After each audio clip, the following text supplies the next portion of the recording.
Muy buenos días.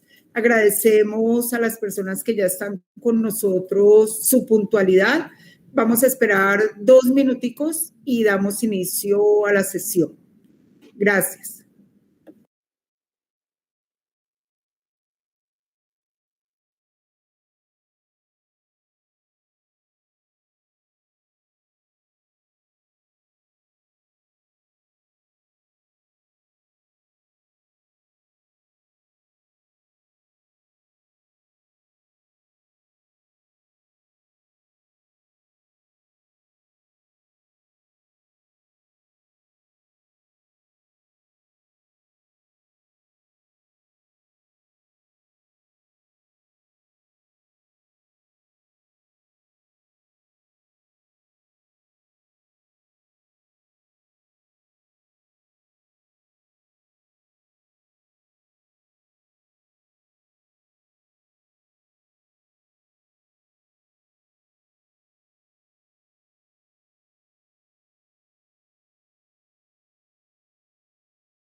Muy buenos días, muchísimas gracias por su puntual asistencia. Sé que ustedes tienen sus actividades y sus responsabilidades. Sin embargo, el sacar espacio para compartir con nosotros alrededor de la educación de padres para poder educar a los hijos es bien importante en este momento histórico y en este momento evolutivo de sus hijos. El día de hoy vamos a trabajar temáticas relacionadas con las emociones. Estamos en un momento donde la situación emocional es de cuidado, hay algunas condiciones de alto riesgo e independientemente de que no hayan condiciones de riesgo, siempre la prevención es necesaria en todos los procesos de formación integral. El día de hoy nos acompaña Natalia Mora, es psicóloga y va a acompañarnos en el desarrollo de este tema tan importante para la prevención en la vida de sus hijos y de sus familias. Espero que nos puedan acompañar activamente. Vamos a tener varias intervenciones donde tienen que participar. A pesar de que sea en YouTube, vamos a participar a través de enlaces en el chat. Sus preguntas van a ser muy importantes. Vamos a permitir que la psicóloga termine el desarrollo de su charla y al final hacemos las preguntas o las vamos haciendo, yo las voy teniendo en cuenta y al final también va a estar el enlace de asistencia con la evaluación de la actividad. Pero vamos a tener interacción en varios momentos de la charla. Entonces le damos la bienvenida a Natalia. Natalia, muchas gracias por estarnos acompañando el día de hoy. Te cedo la palabra. Muchas gracias. Muy buenos días, Rocío. Buenos días a toda la comunidad sanmateísta. Agradezco mucho la invitación y espero que esta jornada sea de gran provecho para todos. Bueno, entonces, pues, regáleme un segundito. Bueno, esta jornada decidí llamarla Hablar para la Vida, ya que pues vamos a tratar el tema de las emociones y la comunicación. Este va a ser como el hilo conductor de toda nuestra charla, porque pues es la manera en que nosotros podemos manejar de manera asertiva nuestras emociones. Como dijo Rocío, mi nombre es Natalia Mora. Soy psicoanalista, psicóloga con trayectoria en psicología educativa y comunitaria. Espero que mi saber les sea de gran provecho. Y pues para iniciar y para romper el hielo, vamos a iniciar con un video.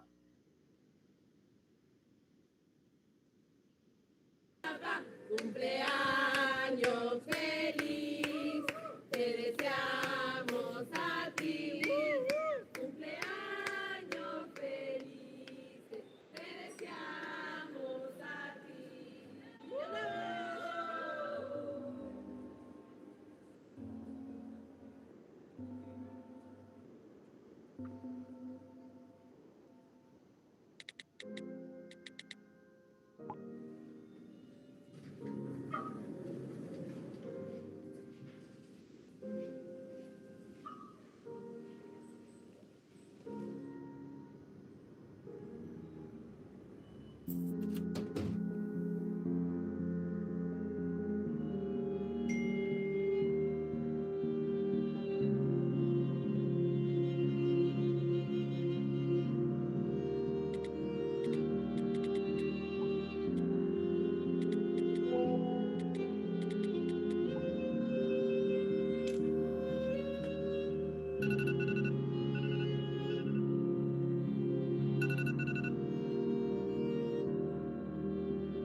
Estoy bien, ahorita no puedo hablar.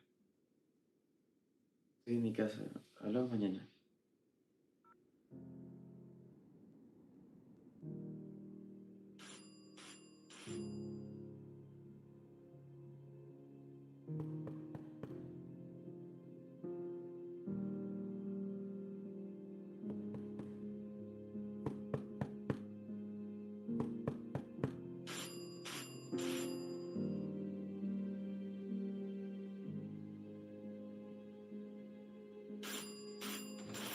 Feliz es aquí.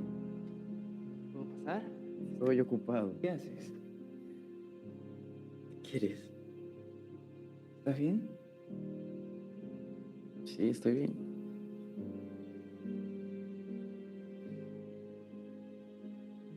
Estoy bien. Hoy no, Andrés. No estás bien. Bien. No estás bien. No estás bien. Sí, estoy bien. Miguel. No estás Sí, bien. estoy bien. No estás bien. Sí, estoy bien. Sí, estoy bien. Sí, estoy bien. Sí, estoy bien. Miguel. Sí, estoy bien. Sí, estoy bien. Sí, estoy bien.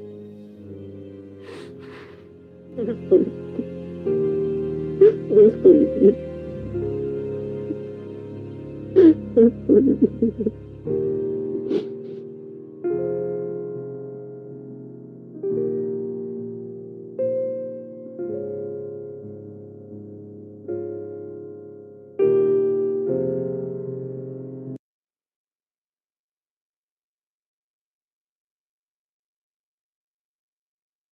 Bueno, listo.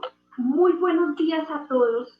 ¿Cómo están? Contéstenme por el chat de YouTube. ¿Cómo están? ¿Cómo están todos? ¿Me están escuchando? ¿Cómo están todos? Contéstenme por el chat de YouTube. ¿Cómo están? Estamos bien, recibo caritas felices, muy bien. ¿Todos estamos bien?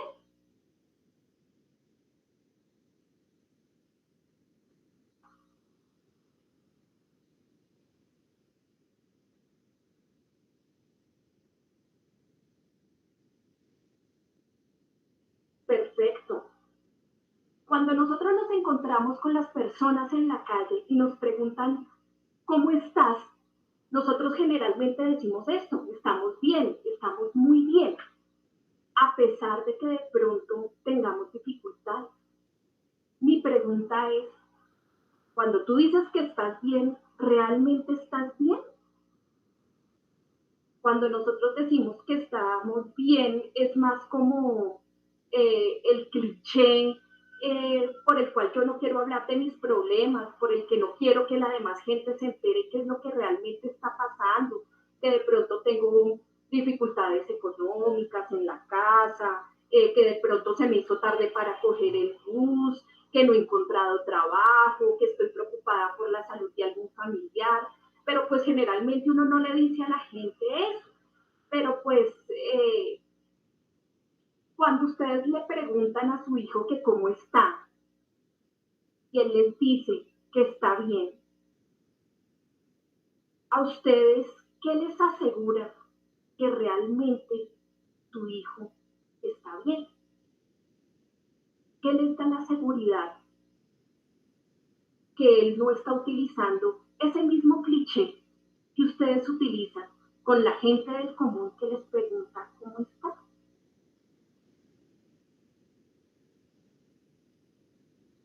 Y ahí es cuando entramos en el tema y hablamos de la importancia de comunicarnos. Generalmente nosotros pensamos que como estamos a diario, que como nos vemos todos los días con nuestra familia, como le decimos buenos días, le preguntamos cómo está, cómo le fue en el colegio, cómo le fue en el trabajo, cómo van las cosas, cómo está el colegio, y nos contestan que bien, pensamos que nos estamos comunicando. Pero como dice la diapositiva, no todo intercambio de palabras conlleva una comunicación efectiva. ¿Cuándo fue la última vez que ustedes se sentaron a hablar con su hijo? Y no solamente hablar del diario vivir y de pronto de la cotidianidad, de si ya empacó las once, de si ya empacó los cuadernos, que no vaya a llevar el balón, si está en presencialidad, o que se conecte a las clases, o qué es lo que tiene de tareas, sino cuando se sentaron a hablar de sus emociones, de cómo se siente.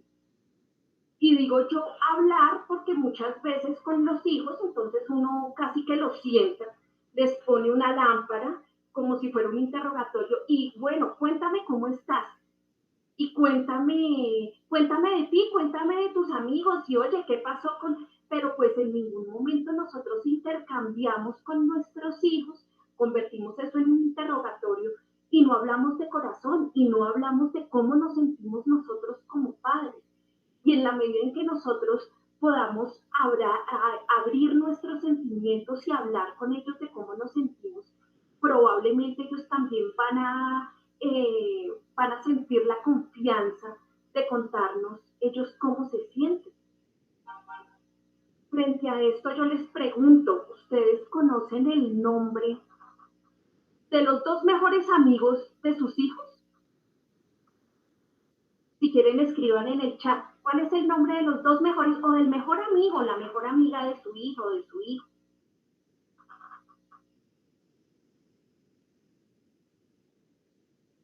Ustedes saben cómo afectó esa relación de amistad toda la situación de salud. Ustedes saben si se siguieron hablando de pronto de manera virtual o si de pronto de vez en cuando se encuentran en condiciones seguras. ¿Realmente lo saben? Ustedes saben cómo es la relación de sus hijos con sus compañeros de clase. Usted sabe si para él es fácil armar grupos cuando ponen un trabajo en grupo, si es fácil interactuar con los demás, si se siente acogido, si los demás lo acogen. Usted sabe cómo es el desempeño académico de su hijo. Es decir, más allá de pronto de lo que le dice un reporte de notas, usted sabe, por ejemplo, qué materias se le dificultan y dentro de esas materias cuáles son los saberes puntuales que de pronto se le facilitan mucho o se le dificultan un poco adquirir. Ustedes de vez en cuando sacan tiempito para hablar con los docentes, saber de pronto qué es lo que está pasando con él, cómo está en su colegio. Ustedes conocen cómo su hijo expresa su tristeza, su ira, su frustración. De pronto tienen esa base para poder identificar cuando algo no está del todo bien. Y pues recordemos que a pesar de que nuestros hijitos, nosotras las mamás, los tenemos 9 meses en la barriguita y de pronto los papás que me están escuchando los conocen desde que son bebés, resulta que uno muchas veces da por sentado que uno conoce a los hijos. Pero entonces vamos a hacer un ensayo. Ustedes van a sacar una hoja en este momento y van a intentar dibujar sin ver las líneas de su mano izquierda. Apretemos el puño y procuremos dibujar cómo son las líneas de su mano izquierda. Entonces, pues vamos a ver, entonces por ejemplo yo acá voy a hacer también el ejercicio de cómo es mi mano y voy a intentar dibujar las líneas. Nosotros conocemos muy bien nuestra mano, ¿cierto? Entonces sé que por ejemplo acá yo tengo la línea de la vida, tengo la otra línea que sobresale. Van a intentar dibujar las líneas de su mano. Y si ya terminaron, si quieren me pueden avisar en el chat si ya lo hicieron, el ejercicio de dibujar las líneas de la palma de la mano. y cuando terminen van a comparar realmente cómo son las líneas de su mano con su dibujo. Y realmente mi pregunta va es, ¿ustedes conocen las líneas de su mano? Y uno muchas veces con sus hijos, uno dice, yo conozco a mi hijo como la palma de mi mano. ¿Realmente conocemos la palma de nuestra mano? Entonces, nuestro hijo en este momento que está en la adolescencia y que ha tenido tantos cambios que son entendibles, de los cuales ya hablaremos en un momento, resulta que es hora de reconocerlo. Una cosa es que nosotros hayamos conocido al bebé que dependía plenamente de nosotros, afirmar que nosotros conocemos el adolescente de hoy en día. Ahora vamos a un nivel de análisis un poco más grande, que es la importancia de analizar el contexto, porque una cosa es la comunicación que yo tengo con mi hijo, él cómo se siente con su entorno, es lo que vamos a empezar a analizar acá. De pronto analicemos cómo está el ambiente en casa. De pronto en el último mes analicemos, ¿han habido continuas peleas? De pronto están en un proceso de separación. ¿Hay algún tipo de violencia? Y recuerden que la violencia no es solamente la violencia física. Hay violencia económica, hay violencia verbal, hay violencia sexual. Ustedes saben y están seguros de que sus hijos no están siendo abusados en este momento. De pronto por parte de ustedes, de su hijo o de alguien del entorno, hay consumo de sustancias psicoactivas. Y en esto debo decir, porque pues cuando a uno le nombran sustancias psicoactivas, uno generalmente se remite a las sustancias ilegales. Entonces uno dice, no, acá nadie fuma marihuana, acá nadie consume ningún tipo de pepas, ni nada de eso, acá somos muy sanos, pero tomamos todos los días desde el desayuno. Acá todos somos muy sanos, pero lo primero que hago al despertarme es prender el cigarrillo. Resulta que las sustancias psicoactivas es toda sustancia que afecta el sistema nervioso central. Inclusive el café entra dentro de las sustancias psicoactivas. La cuestión es que las sustancias al modificar el sistema nervioso central y su comportamiento, cuando nosotros exageramos en su consumo, pues producen unos cambios que pueden afectar el entorno. Entonces vuelvo y les pregunto, en su casa, en su hogar, en el contexto en donde se mueven sus hijos, hay consumo no controlado de sustancias psicoactivas, tanto legales como ilegales.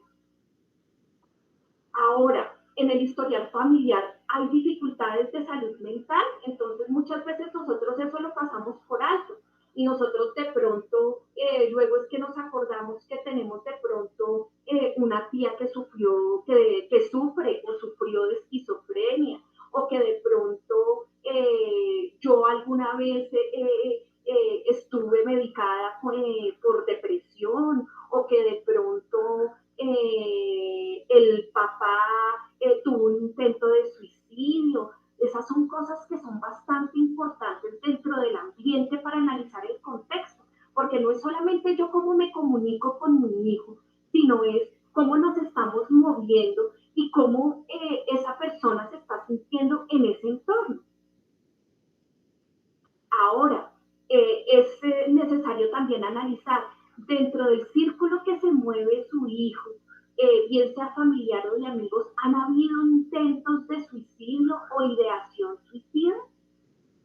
De pronto han notado cambios escolares intempestivos y no necesariamente tiene que ser el chico que de pronto tenía un rendimiento promedio en sus asignaturas y de un momento a otro baja en su desempeño académico, sino, por ejemplo, muchas veces uno no analiza que hay algunos chicos que son muy perfeccionistas, que suelen tener muy buenas notas, pero que son tan supremamente perfeccionistas y rigurosos que en algún momento de pronto se descontrolan y les genera ansiedad el no tener un absoluto control de que todo les esté yendo absolutamente bien. Y eso es tan problemático como el chico que le está yendo mal. También cómo le está yendo con sus compañeros a su hijo, porque pues es decir, los cambios escolares no es solamente desde lo cognitivo, desde cómo aprende, sino desde cómo se relaciona.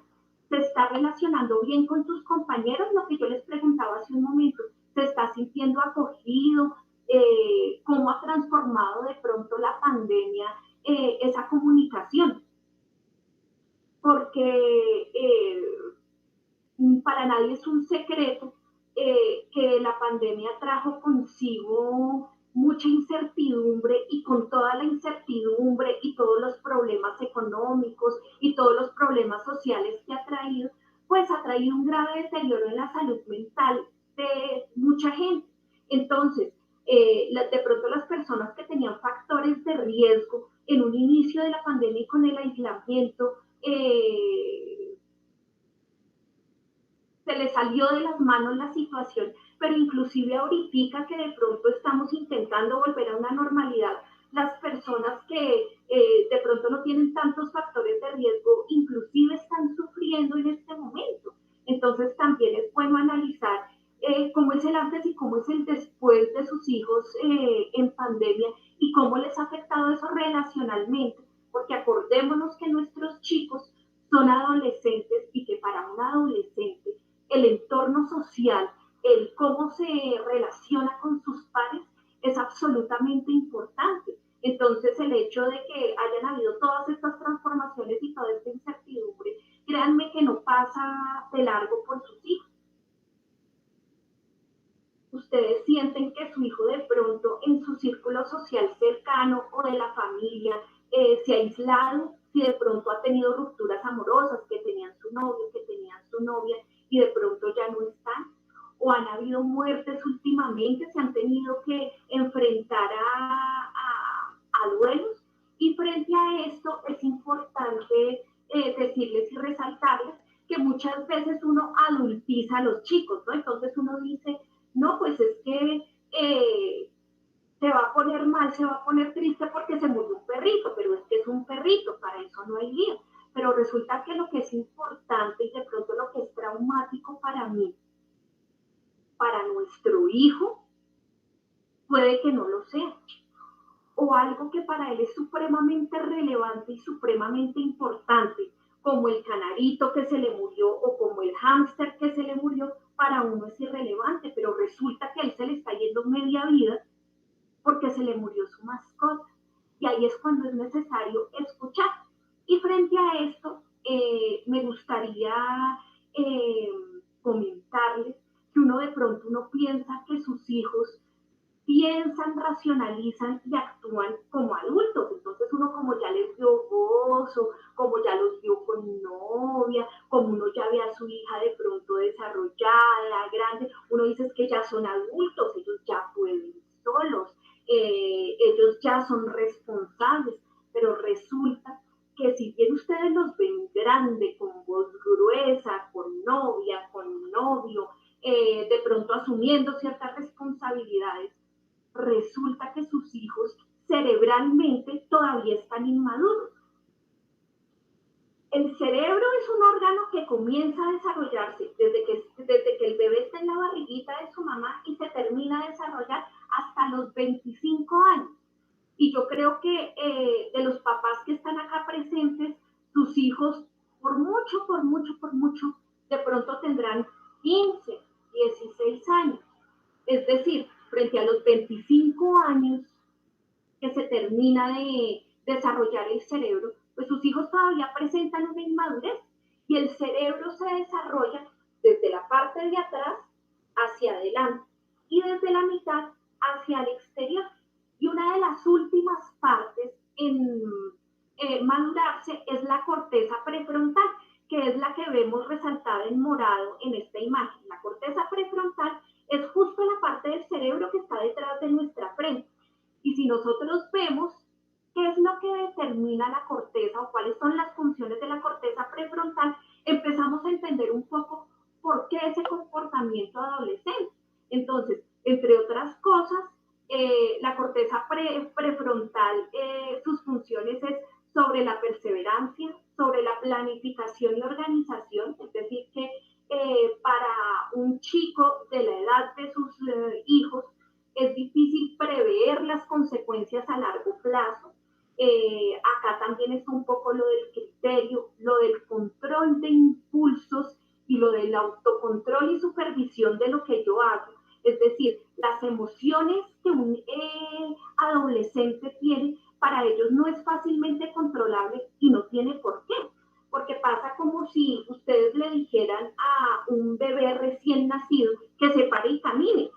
¿De cómo no va a poder caminar si es que usted ya tiene 2 pies, pero pues resulta que está recién nacido y su desarrollo neurológico no lo permite? Pues asimismo sus hijos adolescentes no pueden tener un autocontrol pleno de sus emociones porque resulta que su cerebro todavía no está maduro en cuanto a resolución de problemas, en cuanto al pensamiento crítico, en cuanto a aprender de la experiencia de los errores. Entonces ahí es cuando uno ve que los adolescentes tienden a embarrarla. Y a eso se suma que la corteza prefrontal que yo les comento está conectada con la amígdala, que es la encargada de regular las emociones, y también con los centros de recompensa.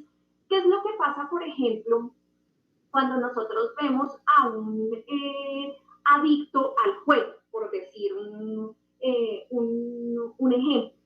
Cuando hay un adicto al juego es porque, a pesar de no haber ingerido ninguna sustancia, ojo ahí en eso, cuando ellos ingresan a una máquina, por ejemplo, o a jugar póker, por ejemplo, el cerebro se activa, el centro de recompensa que está en ese órgano que yo les digo que es la amígdala, pues no es la amígdala de acá, sino la amígdala cerebral, y entonces empieza a generar una recompensa y el cerebro se vuelve adicto a esa recompensa.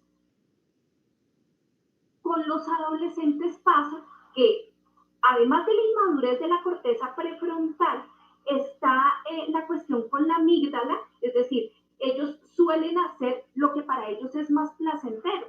¿Qué es lo que le pasa a muchos de los adolescentes en este momento? Pues ellos se van a conectar a clase y pueden tener toda la buena intención de conectarse a clase, pero resulta y pasa que está el juego en línea, que está el chat con los amigos. Para ellos, ¿qué es más placentero? Obviamente es más placentero el juego en línea, el chat con los amigos, y fácilmente se distraen. Y como no tienen planificación a largo plazo de sus acciones, entonces para ellos es difícil decir, bueno, si yo tengo 3 fallas y si tengo una falla más, puedo tener problemas con el docente o puedo tener problemas con la nota de la materia.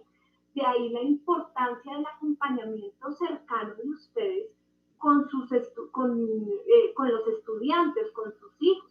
Ojo que acá también, dentro de las funciones de la corteza prefrontal, está la capacidad de sentir y expresar las emociones. Y ustedes ven que los adolescentes suelen ser muy aislados y suelen comentar muy poco de sus emociones. Y frente a eso, y lo que hablábamos hace un momento de la comunicación, recuerden que la comunicación no solamente es lo que hablamos, no son las palabras únicamente. Si ustedes me ven ahorita en cámara, ustedes pueden tener más pistas de lo que les estoy diciendo, porque estoy gesticulando de una manera, porque mi tono de voz está en una manera. Pero si yo a ustedes les estoy hablando así, pues ustedes dicen, algo está pasando. Yo les puedo dar el mismo mensaje con un insight diferente de cómo me estoy expresando, y eso cambia todo. En la comunicación hay un 10% de comunicación verbal, que es lo que se dice textualmente, y el 90% es comunicación no verbal, que es lo que veo, como por ejemplo ahorita con el uso del tapabocas frente al brillo y la gesticulación de esta parte de la cara, de los ojos y las cejas, que es lo que yo veo con mis manos, que es lo que yo escucho con el tono de la voz. Y ese tipo de comunicación es mucho más afectiva y efectiva. Entonces, ustedes le pueden preguntar a su hijo, papi, ¿tú cómo estás? Y si su hijo les dice, estoy bien, ma, ¿ustedes creen que está bien? O si ustedes le preguntan, hijo, ¿cómo estás? Ay, pues estoy bien. ¿Ustedes creen que está bien? Si ustedes le preguntan a su hijo, ¿cómo está? Bien, mami, estoy muy bien, imagínate qué tal y tal. ustedes creen que está bien. Entonces ahí está la importancia de no solamente escuchar lo que mi hijo dice, sino ver lo que mi hijo dice. Conocer, por ejemplo, sus gustos musicales. Cuando uno está feliz, uno generalmente pone la música alegre, pero cuando está triste, pone música triste, y los estados de ánimo tienen mucho que ver con las letras que uno está escuchando. Entonces es bueno que ustedes se pregunten eso con sus hijos. En este momento vamos a dar una encuesta para hacer la charla un poco más interactiva. Vamos a hacer una encuesta frente a algunos mitos que nosotros manejamos, frente al control de las emociones y frente al suicidio, ¿no?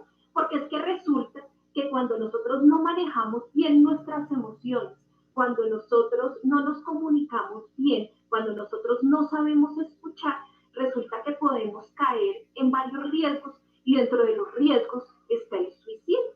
Entonces vamos a sondear en este momento cómo estamos de información frente al suicidio, frente a los mitos que se manejan.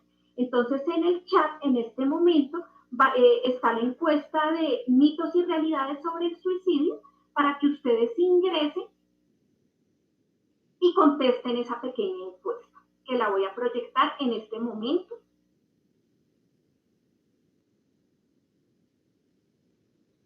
En este momento tenemos una respuesta. Por favor, todos vamos a ingresar a la encuesta, la vamos a responder para que podamos tener un número fiable para poder hacer un análisis de las respuestas que tenemos.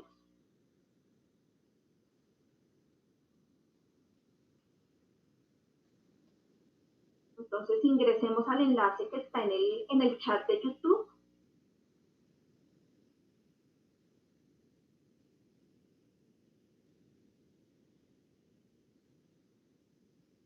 Y contestemos la encuesta. Ya tenemos 2 respuestas. Vamos a dar más tiempito, 3, 4 respuestas.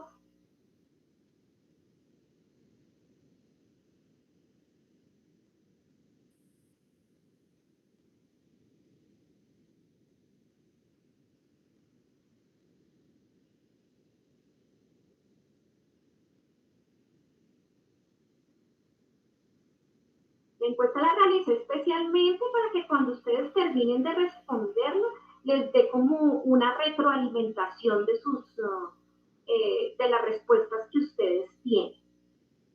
Ahorita vamos a ver cómo contestamos acá y luego vamos a contrastar frente a lo que dice la Organización Mundial de la Salud frente a esos mitos. Tenemos 37 respuestas, vamos a esperar 3 minuticos.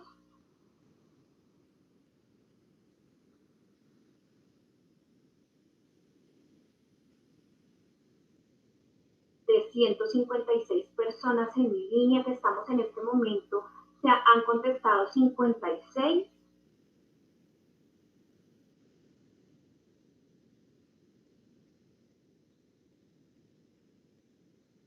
...64 personas estamos contestando.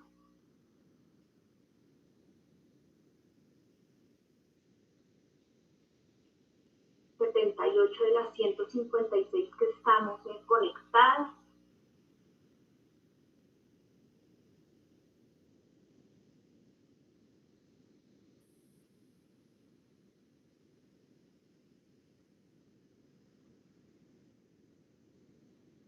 ...105 de las 157 personas que estamos en este momento en línea.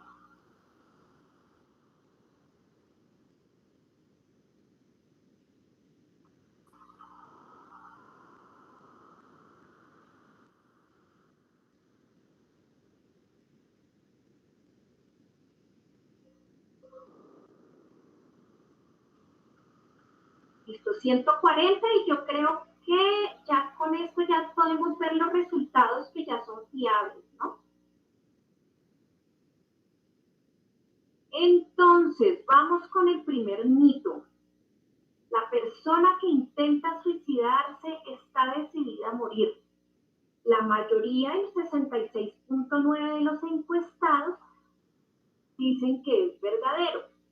Ya vamos a ver por qué es falso. Quien haya intentado suicidarse una vez, nunca más dejará de hacerlo. Aquí vemos que la mayoría, el 79%, contesta que es falso. El 19% contesta que es verdadero.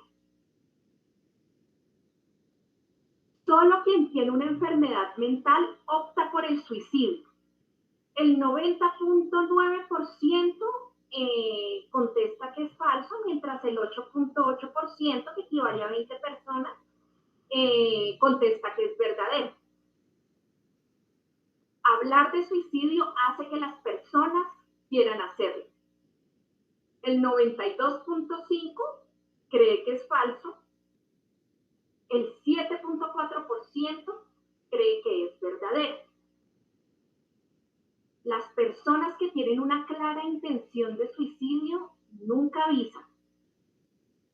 La mayoría, el 69.7%, cree que es verdadero, mientras el 30% contesta que es falso. Quienes advierten de su intención de suicidarse realmente no lo quieren hacer, solo quieren llamar la atención. El 53.7%, aquí está como equilibrada, contesta que es falso, mientras el 46.9% contesta que es verdadero. Bueno, vamos a ver qué dice la Organización Mundial de la Salud frente a estos mitos que se manejan. Con permiso, tomo el tiempo.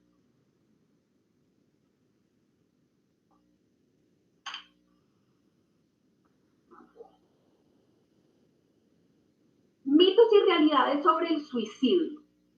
Mito número 1. Quienes hablan de suicidio no tienen la intención de cometerlo. Este mito es falso.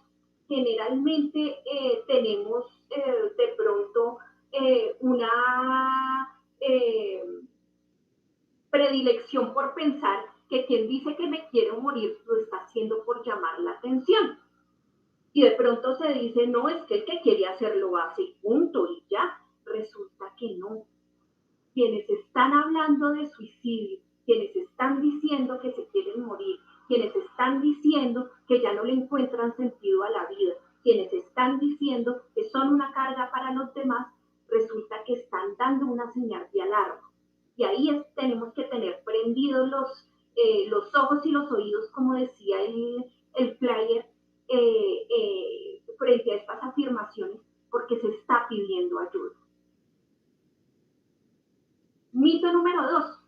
La mayoría de los suicidios suceden repentinamente sin advertencia previa. Eso va atado con la anterior. Es falso. Las personas que tienen intentos de suicidio resulta que han avisado de 1000 maneras. Y vuelvo a lo que decíamos anteriormente.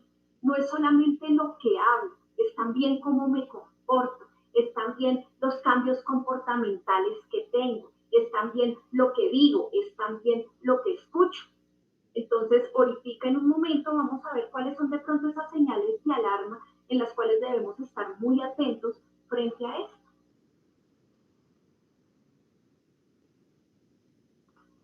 Siguiente mito, hablar de suicidio es una mala idea y puede interpretarse como un estímulo o como dar ideas. Resulta que mientras que uno de pronto sospecha que alguien se quiere suicidar y no le pregunta por miedo a darle ideas, estamos dejando escapar una oportunidad de oro para que esa persona pueda hablar de sus emociones. Y si ustedes se dan cuenta, eso ha sido el hilo conductor de toda la charla. Hablar y comunicar de las emociones. Acá es importante de pronto pensarse las emociones como una olla expresa. ¿Qué es lo que pasa? Cuando la válvula está destapada y está funcionando correctamente la olla express, resulta que nosotros ante las dificultades, entonces la olla express empieza a acumular presión, ¿no? Y la presión sería como esas dificultades de la vida, que me terminó mi novio, que se murió un pariente cercano, que se murió mi mascota, que no me siento aceptada en mi grupo, que no estoy contenta conmigo, que de pronto estoy pasando por algún momento en donde tengo de pronto algún trastorno alimenticio. Esa sería como la presión. Cuando yo sé manejar mis emociones, la válvula comienza a pitar y ahí todo está bien. Cuando uno habla de sus emociones, cuando uno las sabe expresar, cuando uno las sabe reconocer, todo está bien. Cuando empieza el problema, cuando la válvula se tapa. ¿Qué es lo que pasa con una olla express cuando la válvula se tapa? Empieza a acumular presión, acumular presión, acumular presión y ¡pum! Estalla. ¿Cómo estalla? Estalla con un intento de suicidio, estalla con una enfermedad mental, estalla de 10.000 maneras, pero generalmente es de la peor manera. Entonces, hablar de suicidio es recomendable. Es recomendable que si ustedes tienen la sospecha de que su hijo no está muy contento con la vida, preguntarle, hijo, ¿tú has pensado en suicidarte? Para abrir la puerta a que él pueda hablar y expresarse. Siguiente mito. Solo las personas con trastornos mentales son suicidas. No necesariamente.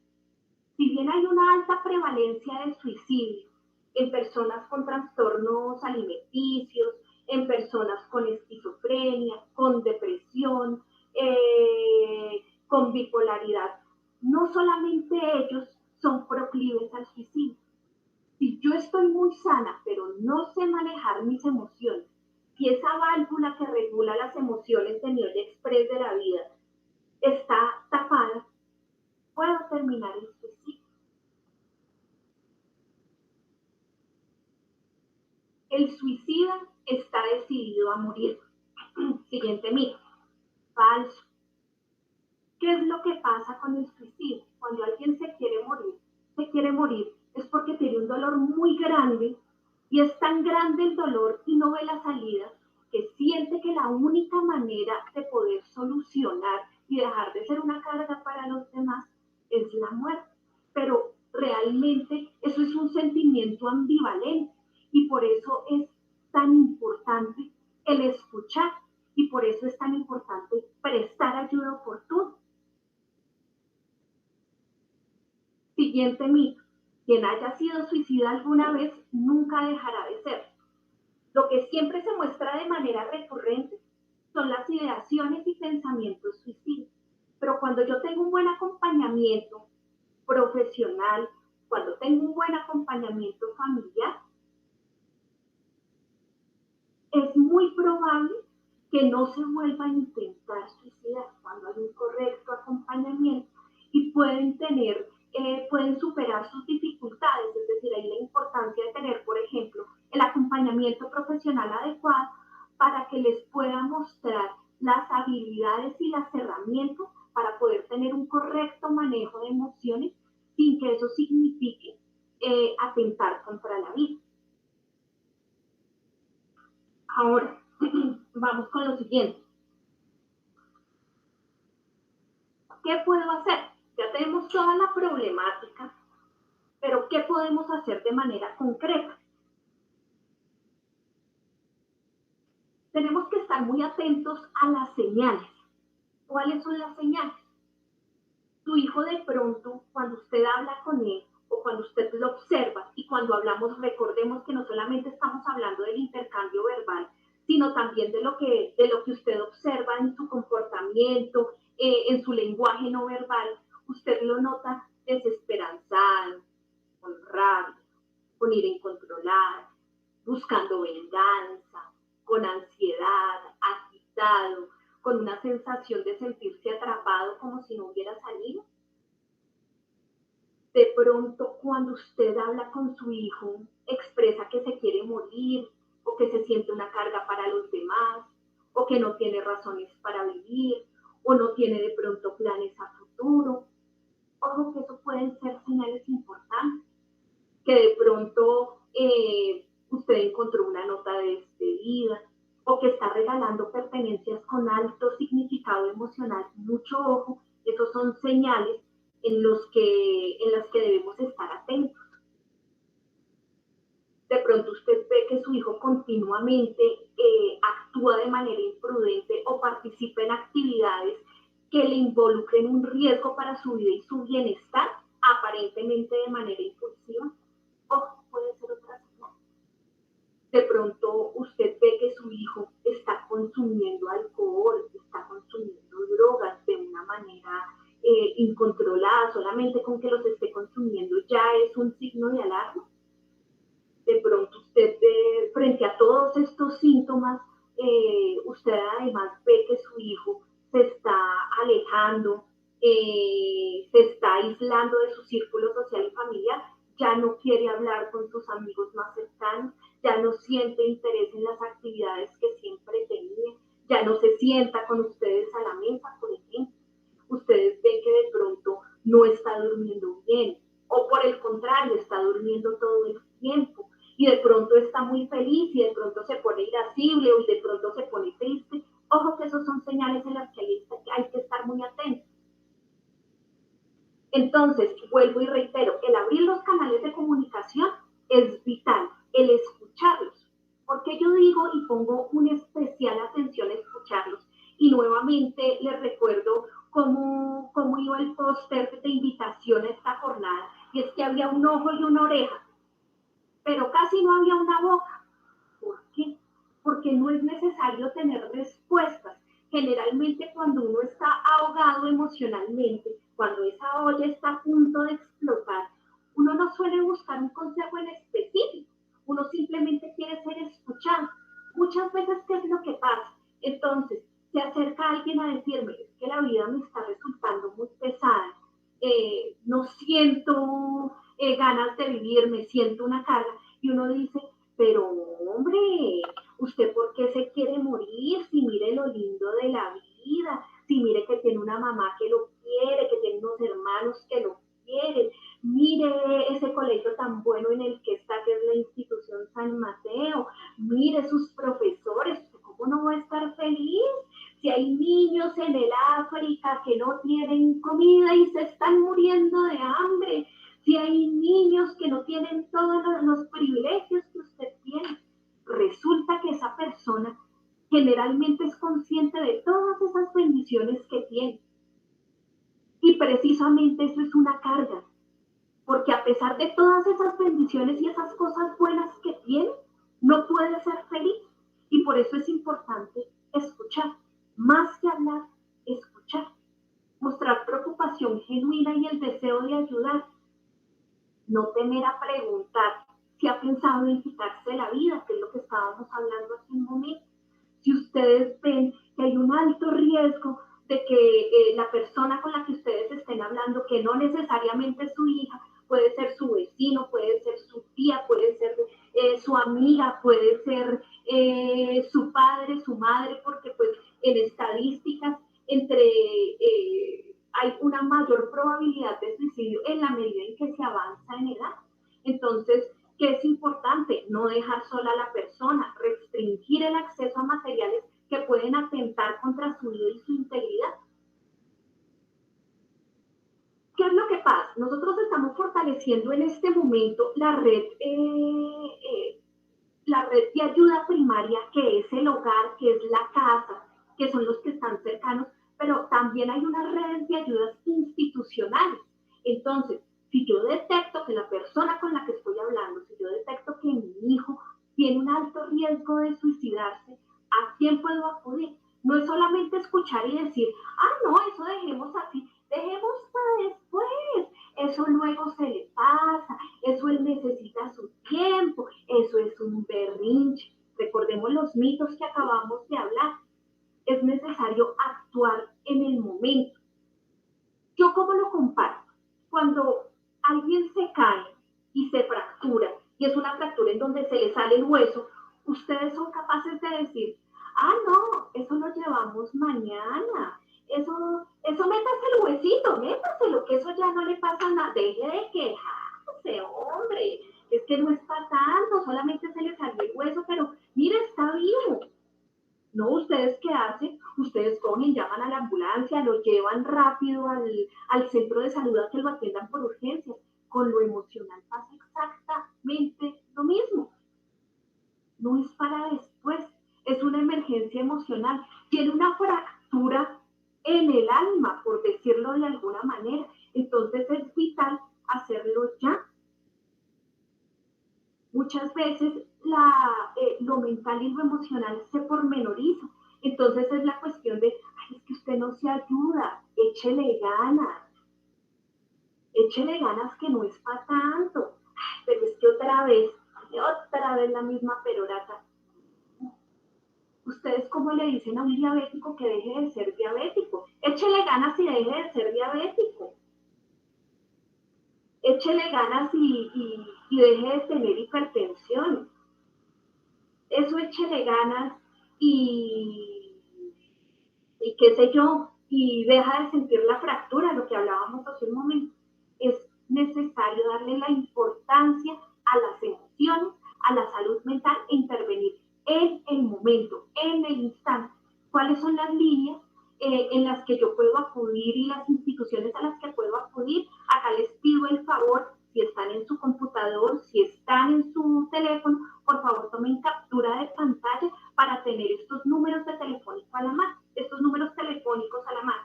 Está la línea 123, está la línea MINA, está la línea 106, que es una línea que está focalizada en la prevención del suicidio, está CIRPECOS,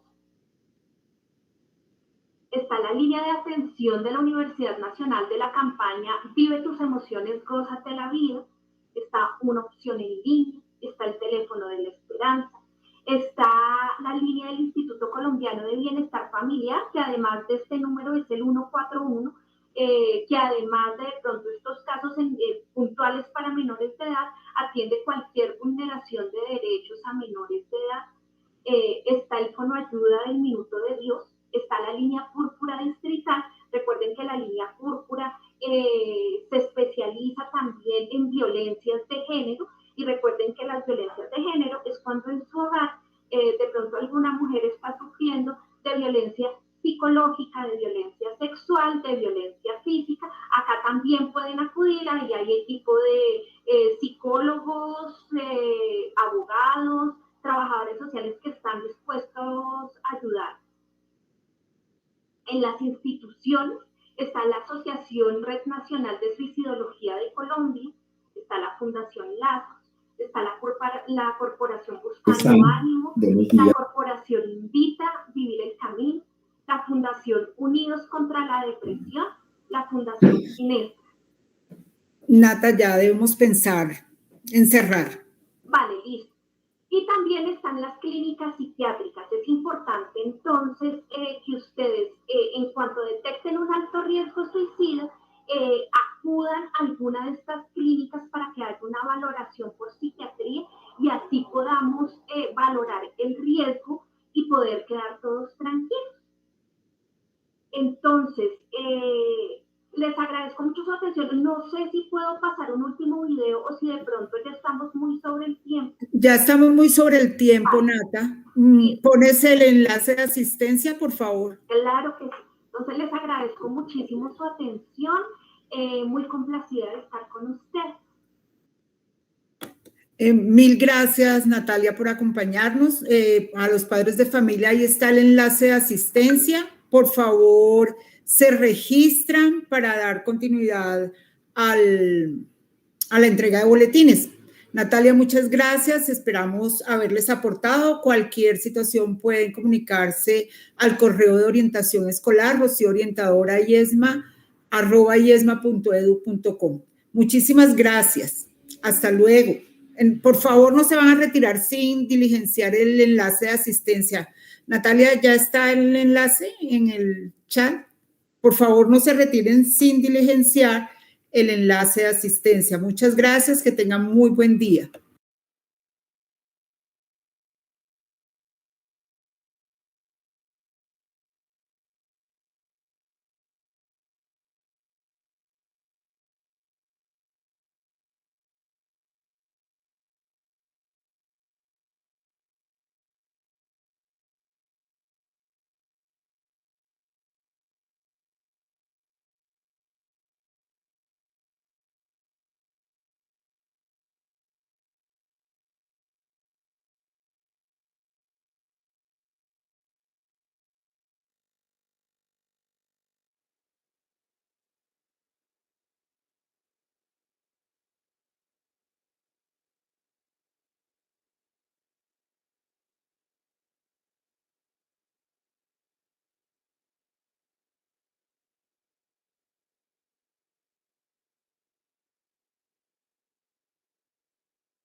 asistencia.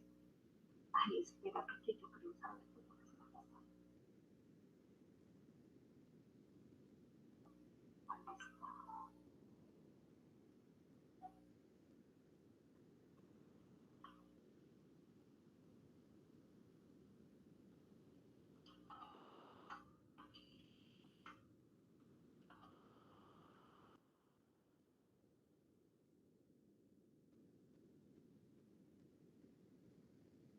Ay, caramba.